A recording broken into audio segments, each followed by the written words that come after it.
आतताइयों ने इस नगरी पर आक्रमण किए, इसे ध्वस्त करने के प्रयास किए। औरंगजेब के अत्याचार,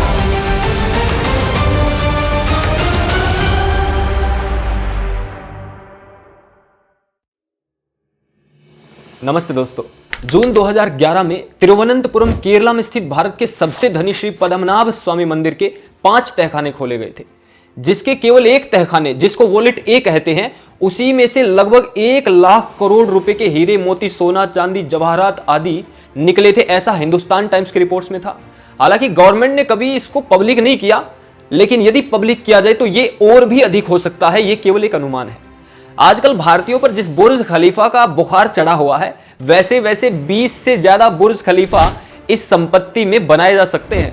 इतना ही नहीं, इसका एक और वॉलेट, जिसको वॉलेट बी के नाम से जाना जाता है, कहते यदि कभी उसको खोला गया तो उसमें से इतना धन निकलेगा कि 100 से अधिक बुर्ज खलीफा बनाए जा सकते हैं। अरे अरे, अभी चौंकिए मत। 712 ईस्वी से 2023 ईस्वी के इन लगभग 1300 वर्षों में भारत के मंदिरों में कितना धन था और कितना लूट लिया गया, इसका आंकड़ा आज मैं आपको देने वाला हूं। इंटरनेट की दुनिया में यह अनुमान आज वर्तमान समय की संपत्ति का कितना होता है, ऐसा कभी किसी ने बताया नहीं होगा, जो आपको आज इस वीडियो में जानने को मिलेगा। इसलिए अंत तक ये वीडियो देखनी बहुत जरूरी है। तो प्रारंभ करते हैं। मैंने इस वीडियो को 3 हिस्सों में बांटा हुआ है। पहला, इस्लामी आक्रांताओं ने भारत के मंदिरों से आज के समय की कितनी कीमत का धन लूटा है।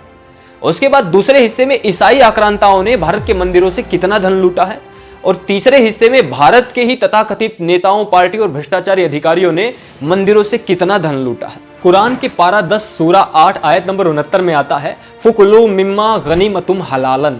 अल्लाह कहता है कि लूट का माल वैध है, हलाल है और पाक समझकर खाओ।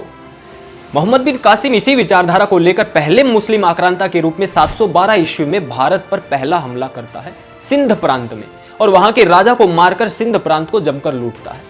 इसके बाद वो देपालपुर के मंदिरों को लूटता है और सारा सोना चांदी हीरे मोती जवाहरात खलीफा बगदाद के पास भेज देता है। मोहम्मद बिन कासिम ने 2 प्रसिद्ध हमले और लूट भारत में की थी, पहला सिंध प्रांत में और दूसरी मुल्तान में। इन दोनों ही लूट और हमलों का पूरा सही प्रमाणिक इतिहास फुतूह अल बुल्दान नामक एक मुस्लिम इतिहासकार के द्वारा लिखी हुई पुस्तक में पाया जाता है। इस पुस्तक का English translation Columbia University Press के द्वारा 1916 और 1924 में 2 भागों में किया गया था। पहला the origins of the Islamic state volume 1, दूसरा the origins of the Islamic state volume 2। Volume 2 के 222 नंबर पेज पर मुल्तान पर मोहम्मद बिन कासिम के हमले के बारे में लिखा हुआ है। मुल्तान पर हमला करता है, वहां के एक मंदिर में उसको एक ऐसा तहखाना मिलता है जो 15 फीट बाय 12 फीट का था। इसमें कोई दरवाजा नहीं, कोई खिड़की नहीं थी, केवल एक छोटी सी खिड़की छत पे थी, जिसमें से खजाना डाला जा सकता था, निकाला नहीं जा सकता। यहां से इसको 13,500 मन सोना मिला था, ऐसा आईने हकीकत नामक ऐतिहासिक पुस्तक में लिखा हुआ है। 1 मन सोने में 40 किलो आएगा।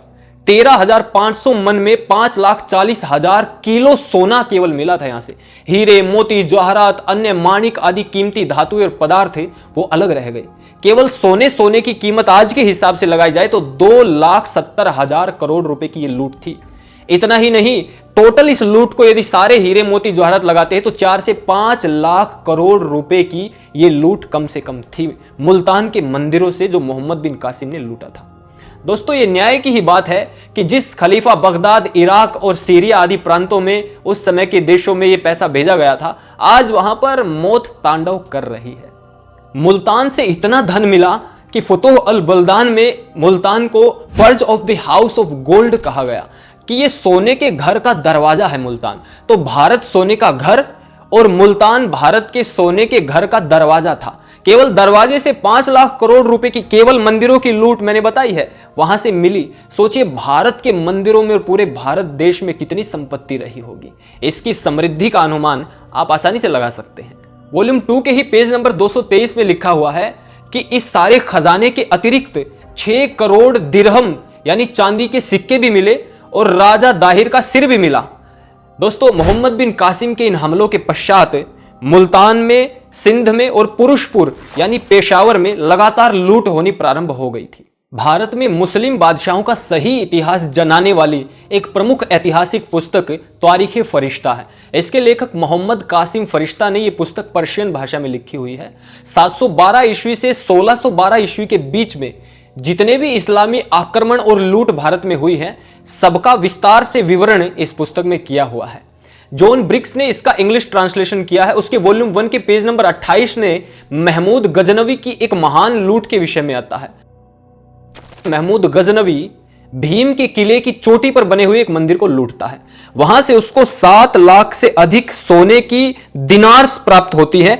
एक सोने की दिनार में 4.25 ग्राम सोना होता है। इतना ही नहीं, 700 मन सोने और चांदी की प्लेट, 200 मन सोना, 2000 मन चांदी, 20 मन के हीरे, मोती और जवाहरात उसने वहां से लूटे। आप जानते हैं 1 मन में 40 किलो का वेट होता है, तो यहां से उसको लगभग 15,000 करोड़ रुपए के केवल सोने और चांदी के आभूषण आदि ही मिल गए थे। इतना ही नहीं, 400 किलो से अधिक केवल डायमंड्स उसको मिले थे। सोचिए कितने सारे कोहिनूर जैसे हीरे अपने साथ केवल भीम के किले के मंदिर से लेकर गया था वो। उसने अपने देश गजनी जाकर के सोने के सिंहासन बनवाए और सिंहासनों पर सारा लूट की सामग्री और सारे हीरे, मोती, जवाहरात उनकी प्रदर्शनी लगी, ताकि सारा संसार, उसके देश के लोग देख सके कि ये महमूद गजनवी पूरी दुनिया का सबसे रईस और अमीर बादशाह हो गया है। ये महमूद गजनवी की लूट की शुरुआत थी। उसको अहिंसक हिंदुओं की असीम संपत्ति का स्वाद आ गया था। दोस्तों, इसके बाद उसने मथुरा में 20 दिन तक आक्रमण करके लूटपाट की थी। मथुरा में हजारों मंदिरों को तहस नहस कर दिया था। 6 बड़ी बड़ी सोने की मूर्तियां और 100 से अधिक चांदी की मूर्तियां वहां से उसको मिली थी।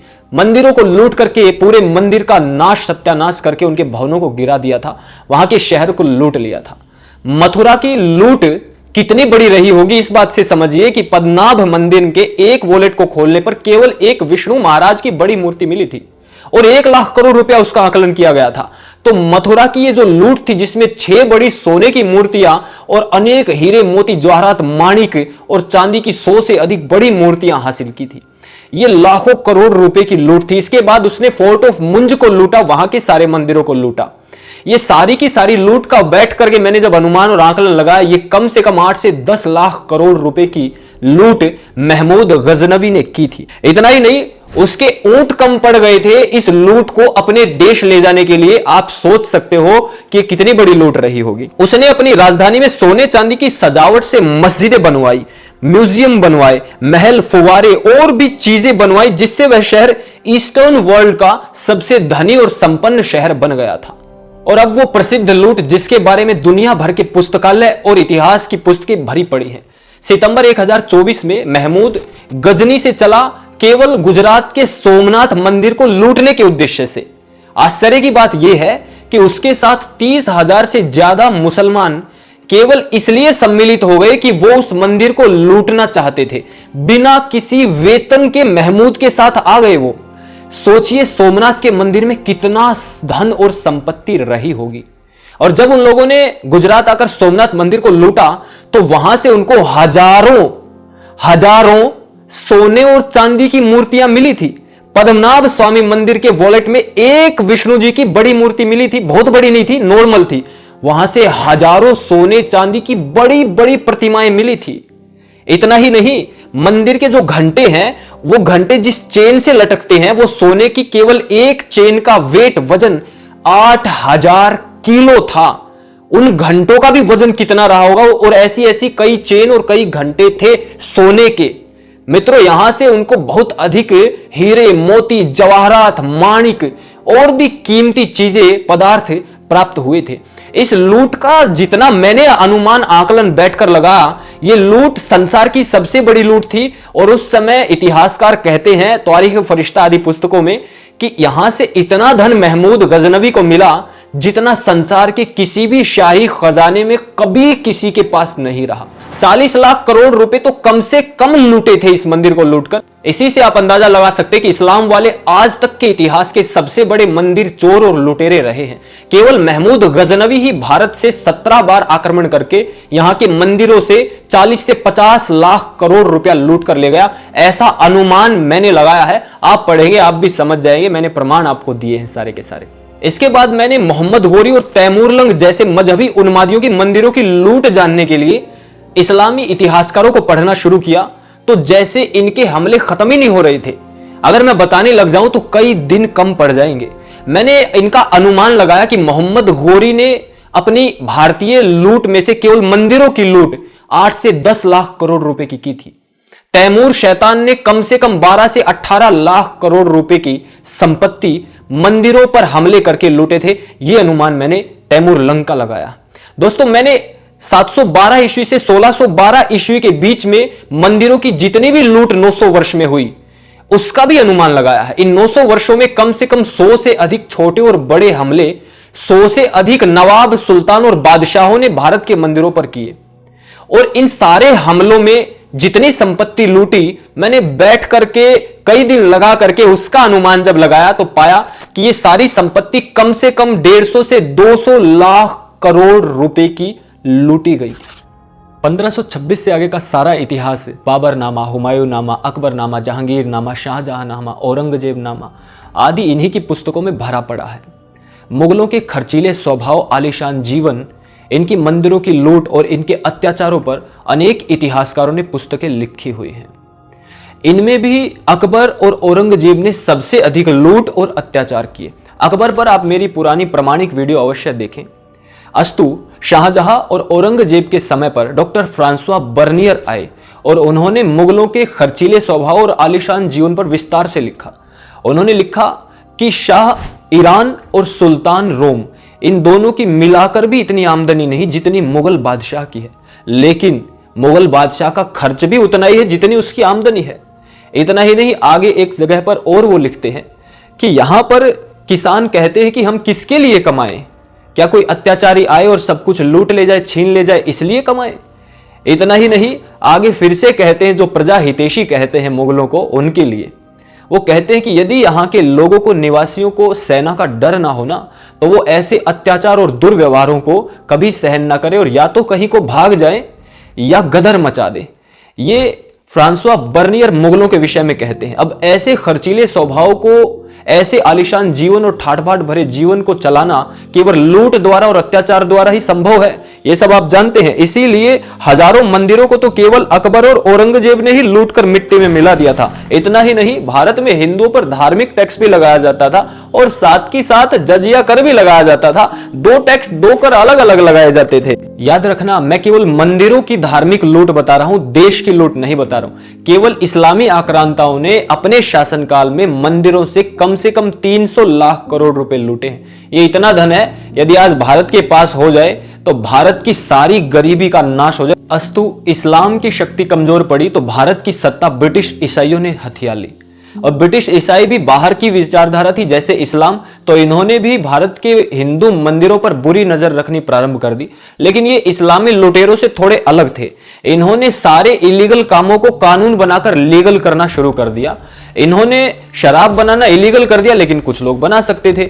अफीम की खेती इलीगल थी, लेकिन कुछ लोगों को लाइसेंस दे दिया गया था। ऐसे ही हिंदू मंदिरों की असीम संपत्ति लूटने के लिए इन्होंने कानून बनाए। 1817 में द मद्रास रेगुलेशन एक्ट लेकर आए और मद्रास के सारे हिंदू मंदिरों को ईस्ट इंडिया कंपनी के कंट्रोल में ले लिया। 1827 में ऐसा ही कानून बॉम्बे प्रेसिडेंसी के लिए भी लेकर आए और भारत के दक्षिणी हिस्से के सारे लगभग मंदिरों को इन्होंने ईस्ट इंडिया कंपनी के अंडर कंट्रोल में ले लिया।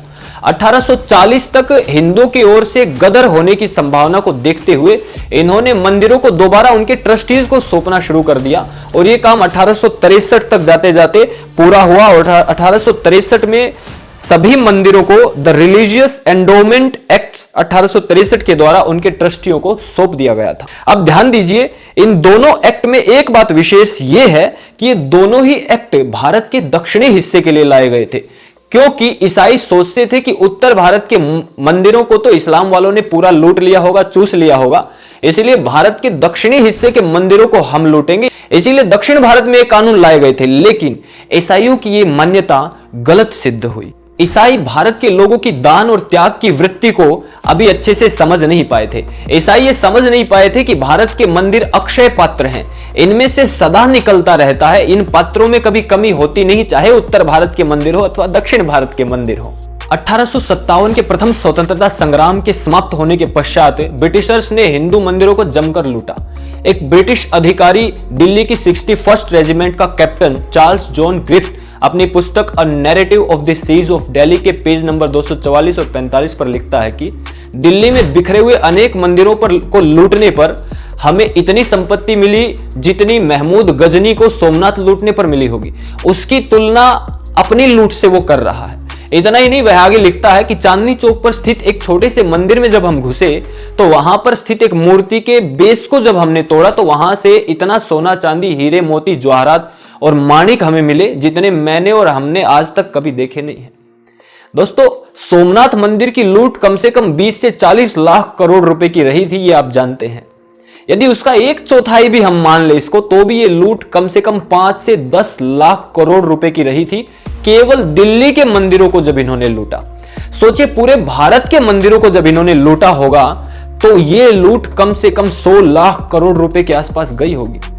दोस्तों, इन मंदिरों को लूटने पर ब्रिटिशर्स को पता लग गया था कि भारत के केवल दक्षिण के मंदिरों में ही धन संपत्ति नहीं है, उत्तर के मंदिरों में भी अभी भी धन संपत्ति बची हुई है। और इसीलिए ब्रिटिशर्स ने भारत के सभी मंदिरों पर पूरा कंट्रोल लेने के लिए एक षड्यंत्र रचना प्रारंभ कर दिया। इसीलिए ब्रिटिश ईसाइयों ने हिंदुओं के सभी मंदिरों को सरकारी कंट्रोल में लेने के लिए एक बहुत बड़ा षड्यंत्र रचा। ये लोग जानते थे कि यदि बहुसंख्यक हिंदू के मंदिरों को हड़पना है तो सिख, मुस्लिम और ईसाई जितनी भी कम्युनिटीज दूसरी हैं उन सबको अपनी ओर मिलाना पड़ेगा। इसीलिए सबसे पहले 1925 में ये लेकर आए द सिख गुरुद्वारा एक्ट 1925। इसके द्वारा इन्होंने सिखों के सभी गुरुद्वारों का कंट्रोल सिखों के द्वारा चुने हुए प्रतिनिधियों को सौंप दिया। अब 1925 में फिर से कानून लेकर आए और उस कानून का नाम इन्होंने रखा the Madras religious and charitable endowment act. इस एक्ट के द्वारा हिंदू, मुस्लिम और ईसाई इन सभी के धार्मिक जितने भी संस्थाएं थी, इन सभी पर ब्रिटिश ईसाइयों ने अपना कंट्रोल कर लिया। लेकिन यह केवल एक दिखावा था। ब्रिटिश ईसाइयों ने कमरे में बैठकर पहले ही ईसाई और मुस्लिम प्रतिनिधियों को कह दिया था कि यह एक्ट जब हम लाएंगे तो तुम इसका विरोध करना। वैसा ही हुआ। जैसे ही यह एक्ट आया, मुस्लिम और ईसाइयों ने इसका विरोध किया। ब्रिटिश ईसाइयों ने इस एक्ट को वापस ले लिया। 1927 में इसी एक्ट में अमेंडमेंट करके इस एक्ट को दोबारा लाया गया और इस एक्ट का नाम रख दिया गया the Madras Hindu religious and endowments act. अर्थात अब ये एक्ट केवल हिंदुओं पर लागू होता था। कितनी चालाकी से सिख, मुस्लिम और ईसाइयों को अलग कर दिया और केवल हिंदुओं के मंदिरों को कंट्रोल करने के लिए 1927 में एक्ट पास किया गया।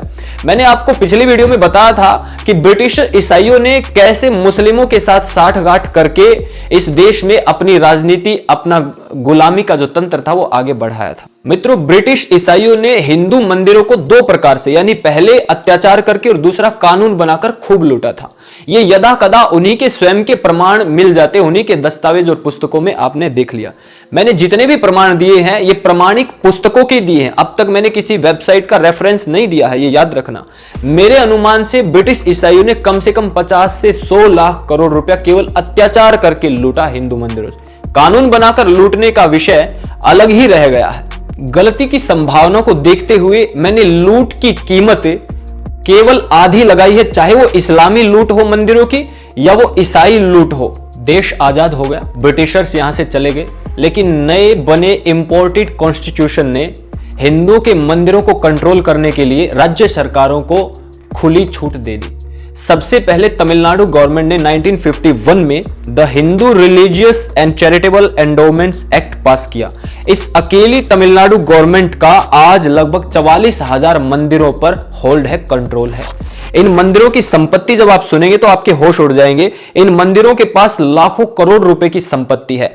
सालाना हजारों करोड़ रुपए का इनको दान मिलता है। और सबसे बड़ी बात, इन सभी मंदिरों के पास लगभग 5 लाख एकड़ जमीन है, जिसकी अनुमानित सालाना आय लगभग 6,000 करोड़ रुपए है। ये सब तमिलनाडु के मंदिरों की बात है। विशेष बात यह है कि गवर्नमेंट इन मंदिरों से केवल 100 से 150 करोड़ रुपए की सालाना आय दिखा रही है। शासन प्रशासन खुलेआम मंदिरों को लूट रहे हैं। बेशकीमती मूर्तियों को चोरी किया जा रहा अथवा करवाया जा रहा। अरे, सिखों का गुरुद्वारा प्रबंधन भी केवल 80 से 85 गुरुद्वारों से ही 1000 करोड़ रुपए का सालाना बजट तैयार कर लेता। इन लाखों करोड़ रुपए के खजाने वाले मंदिर और लाखों हेक्टेयर भूमि वाले मंदिरों की आय मात्र 100 से 200 करोड़। आखिर कौन सा षड्यंत्र इस देश में चल रहा है? पिछले कुछ वर्षों में 15,000 से अधिक मंदिर फंड्स की कमी के कारण बंद हो चुके हैं और उनकी हजारों एकड़ भूमि नष्ट हो चुकी है, कुछ पर कब्जे हो चुके हैं। अरे ऐसा कलंक उन हिंदुओं पर, उन हिंदुओं के मंदिर बंद हो रहे हैं जो हिंदू भूखे सोकर भी मंदिरों में दान देना अपना धर्म समझते हैं।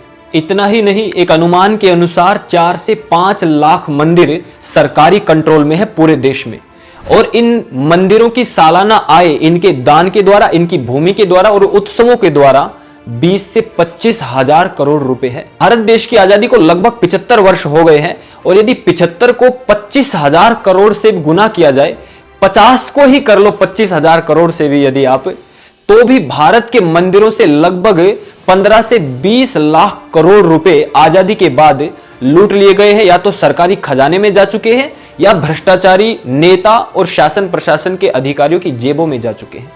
इस आंकड़े को देखकर ही यूरोप के पत्रकार और अरब के पत्रकारों की आंखें फटी रह जाती हैं, और वो बड़े बड़े लेख लिखते हैं, बड़े बड़े आर्टिकल अपने न्यूज़पेपर और अपनी पत्रिकाओं में लिखते हैं। अरब न्यूज वाले लिखते हैं कि भारत के अति धनी मंदिर दिन प्रतिदिन और धनी होते जा रहे हैं।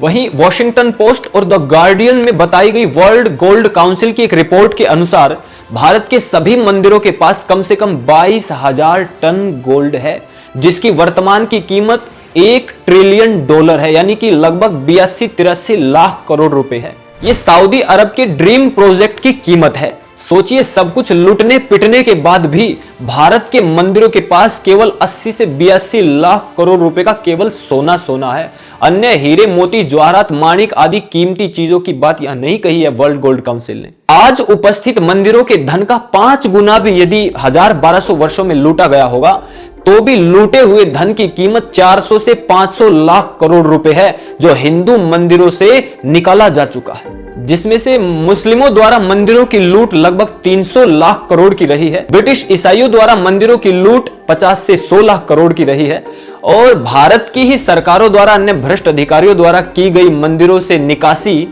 कम से कम 25 से 30 लाख करोड़ की रही है। और ये कुल आप देखोगे तो ये 400 से 500 लाख करोड़ रुपए हैं। और ये मैंने कम से कम आकलन किया है कि कोई भी इसका आंकड़ा निकालेगा तो इससे अधिक ही मिलेगा, कम 1 रुपया नहीं मिलेगा। ये इतनी संपत्ति है कि सऊदी अरब जिस ड्रीम प्रोजेक्ट को लेकर आगे बढ़ रहा है, वैसे वैसे कम से कम 5 से 6 ड्रीम प्रोजेक्ट दुनिया में या भारत में बनाए जा सकते। इतनी राशि लूट लेगी केवल भारत के हिंदू मंदिरों से। देश की लूट की बात यहां नहीं की जा रही है। सोचिए, भारत देश कितना धनी देश रहा होगा। मेरी नजरों में दुनिया का सबसे महान आश्चर्य यही है कि ना तो हिंदू मंदिरों को लूटने वाले लुटेरों की भूख शांत हो रही है, और ना ही हिंदू मंदिरों से धन ही समाप्त हो रहा है। और इसीलिए मैं हिंदू मंदिरों को अक्षय पात्र मानता हूं, जिनका धन कभी समाप्त नहीं होता है, निकलता ही रहता है। इंडिया टुडे ने एक आर्टिकल में बताया था कि भारत के इन 10 मंदिरों के धन को यदि निकाल लिया जाए तो भारत की गरीबी समाप्त हो जाए। अरे भारत के तो सारे ही मंदिरों का धन बार बार निकाला गया, लेकिन ना भारत की गरीबी दूर हुई और ना विश्व की गरीबी दूर हुई। वास्तव में गरीबी दूर होने भी नहीं दे रहे ऐसे गिद्ध इस दुनिया में हैं। ये इंडिया टुडे वालों को क्या नहीं पता है?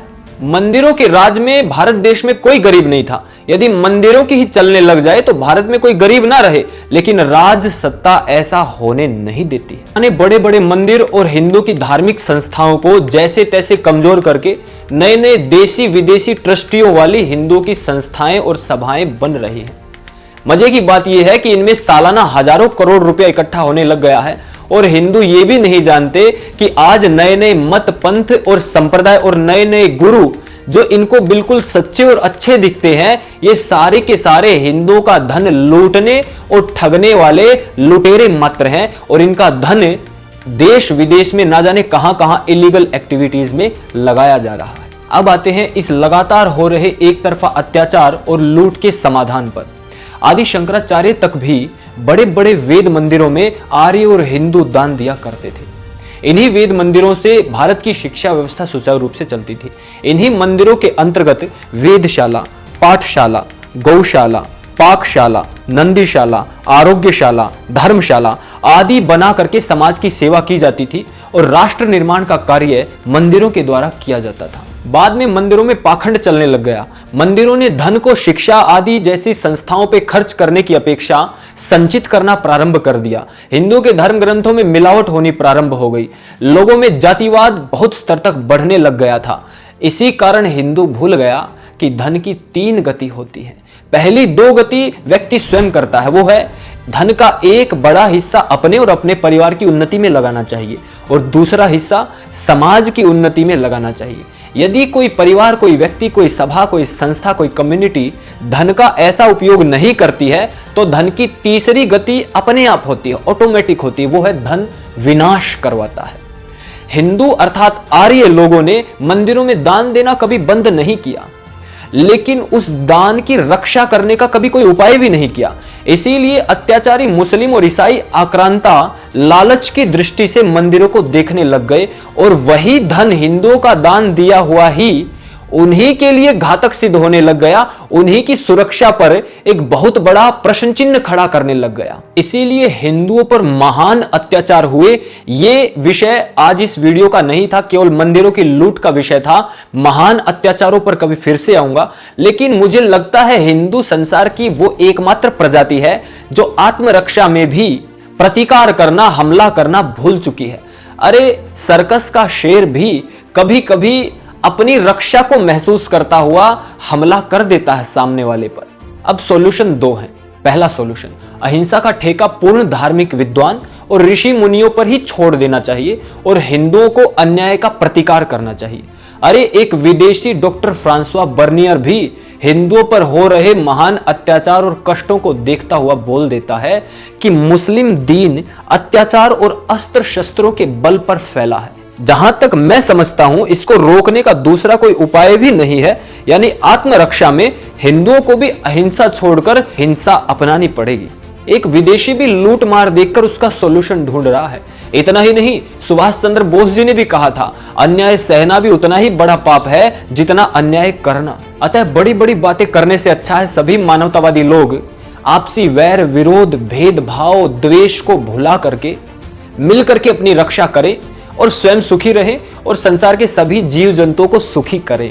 और दूसरा सॉल्यूशन, सरकारों पर दबाव डालकर मंदिर जैसी संस्थाओं को उनके कंट्रोल से बाहर निकलवाना चाहिए और जब तक ऐसा नहीं होता तब तक वेद पाठशालाओं में दान देना चाहिए, क्योंकि धर्म की शिक्षा आगे बढ़ेगी तभी मंदिरों जैसी संस्थाएं चलती रहेंगी। मंदिरों पर दबाव डालकर पुनः उनको धर्म, अधर्म, ज्ञान, विज्ञान, गणित, ज्योतिष जैसी शिक्षाओं और विद्याओं से जोड़ना चाहिए, क्योंकि इनका केंद्र जब तक मंदिर नहीं बनेंगे तब तक मंदिरों से केवल अधर्म और पाखंड फैलता रहेगा। नए खुलने वाले मंदिर इसी विचार को बढ़ावा देने वाले होने चाहिए, ना कि किसी सेठ के द्वारा मंदिर बनाकर वहां मिथ्या चमत्कारों का प्रचार करवाकर उसे धन ठगने का केंद्र बनाया जाए।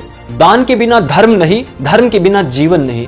किंतु जो आपकी लड़ाई लड़ रहे हैं, आपको धर्म की शिक्षा दे रहे हैं, ऐसे निस्वार्थी लोगों को आप अपना दान दीजिए। विवाह आदि श्रेष्ठ संस्कार श्रेष्ठ मंदिरों में ही आपको करने चाहिए, तभी राष्ट्र का और सनातन धर्म का उत्थान हो सकता है। मैंने यह विषय चुना और अध्ययन में और प्रमाणिक सामग्री ढूंढने में इतना समय इसीलिए लगाया क्योंकि वेद मंदिर ही हिंदुओं का, सनातन धर्म का आधार स्थल है। हिंदुओं का उत्थान और रक्षा केवल वेद मंदिरों से और प्रमाणिक सत्य बिना मिलावट के धर्म ग्रंथों से ही हो सकती है। मेरी यह वीडियो प्रत्येक हिंदू अपने आगे 10 हिंदुओं तक जरूर पहुंचाए और इसको डाउनलोड करके अपने फोन में भी जरूर रखे। ये एक बहुत बड़ी क्रांति की शुरुआत हो सकती है।